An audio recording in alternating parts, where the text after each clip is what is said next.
Hey guys, some of you may be aware of a Japanese TV personality called Becky, and she's one of a multitude of people in Japan who are called talent, and who, most of them, it could be said, don't have a lot of talent. It's just that they're personalities for different reasons, and they're just people that are likable usually, and they're liked for different reasons. But quite often the reasons that they are so famous and that you see so much of them isn't really clear. They might have been they might have made a popular song 20 years ago, or they might have done something once that was sort of a little bit interesting, and as a result of that they got some profile, and then they've been continued to be kept on air. And then you've got someone like Becky, who is what is charmingly called a hafu in Japan. Hafu, a half. And it's because Becky's mother was Japanese and her father was English. So because of that, Becky is a hafu. And there are a few people on Japanese TV who have one foreign parent. And like with the case with Becky, there wasn't really anything about her that was particularly sort of noteworthy or special. She was just sort of a likable person, and as a result of that, she was on TV almost every day.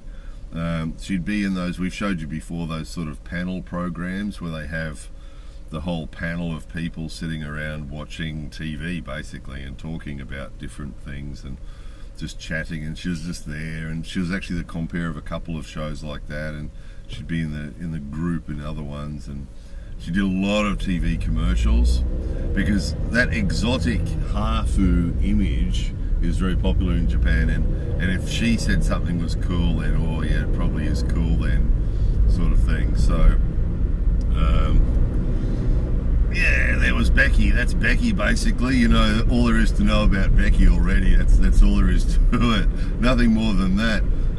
But the reason for this video is just another interesting little thing. Remember, we had the girl from AKB48, and she had a contract with her company that she wouldn't have a boyfriend, even though she was 22 or 23 or whatever she was. She was supposed to, they're not allowed to have boyfriends. And the whole thing, this is the point of this video, is that there's this sort of a standard in Japanese life that ladies should be sort of pure, and TV personalities and talent and idols in particular are expected to be really pure and innocent, and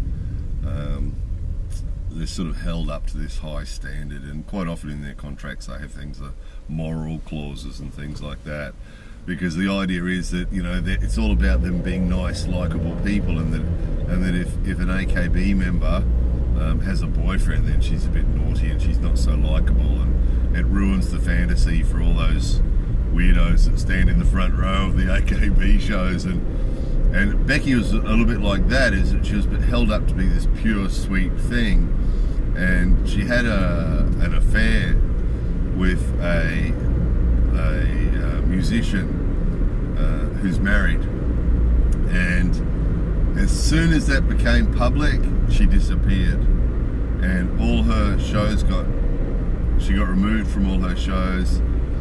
All the advertisements on TV that featured her all disappeared. So we went from seeing Becky, you know, maybe half a dozen times a day on TV, a dozen times a day on TV, depending how much TV you watched. You know, Becky was always on TV. And we went from seeing Becky all the time on TV to not seeing Becky at all on TV. She just disappeared. And it's because it had come out in they've got scandal rags here too. They've got, you know, tabloid newspapers here that love the dramas. And it came out in one of those things that she had an affair with this musician guy. Phew, game over. So it's sort of what happens. And interestingly, of course, the guy that she fooled around with, who's the married guy, he is the married guy. There hasn't been any sort of obvious consequences to him at all. It'll probably help him in a way. It'll raise his profile. Just to sort of put this in perspective, have a look at him. So Why she chose him, she's fairly high profile and fairly popular as Becky. She probably could have chosen from lots of different guys, but she chose him for some reason that will escape some of us. We won't be able to understand why she chose him, but yeah, no consequences at all for him. All good, no problem. It'll probably raise his profile a bit and give him a bit more exposure, and it's just basically ruined her career.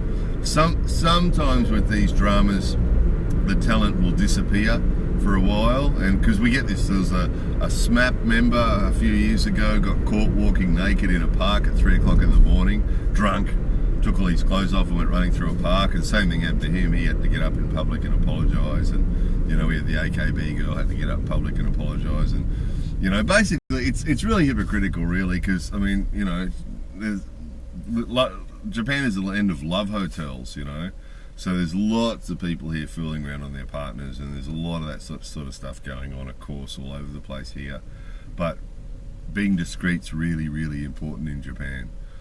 So there's people being naughty all over the place, but if you get caught being naughty, that's when you have to pay the price. So poor old Becky's paying the price. So we probably won't see anything from her for a while, and sadly, because she's female, and again, you can see the double standards, but because she's female, we probably won't see her again, because they'll keep her, she'll be out of the public eye for a couple of years, and then she'll fade, and then we probably won't see her again. That's probably going to be the end of her, which is a bit sad for her, really. But it's the price you pay. They know the deal, you know, when they're high profile. She saw what happened to all these other people over the years, so she knew if she got caught doing that, she knew what the price would be. So again, another example in Japan of whether you think the rules are fair or not, or whether they are fair or not, it doesn't really matter. It's what it is. So it's just a matter of being aware of these things. These things can cost you. It's sort of an interesting example. If you come here, even as an outsider, and you come here and live in Japan, these things can affect you too. You know, what people do outside in their private lives here can definitely be held accountable for it in their workplace. You know, I've heard of people here who don't use a car for work at all. Take the train to work in the office all day, and then go home at the end of the day, who've got caught drink driving and lost their job as a result, because they broke the law and it was naughty, and the company disapproves of that, and they've lost their job as a result. So it can be fairly ruthless here when it comes to this sort of stuff. Things that would seem to people from other countries to be, you know, nothing to do with your work or your career or whatever at all, here it can be different.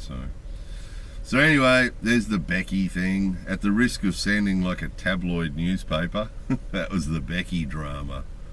Anyway, more videos coming soon.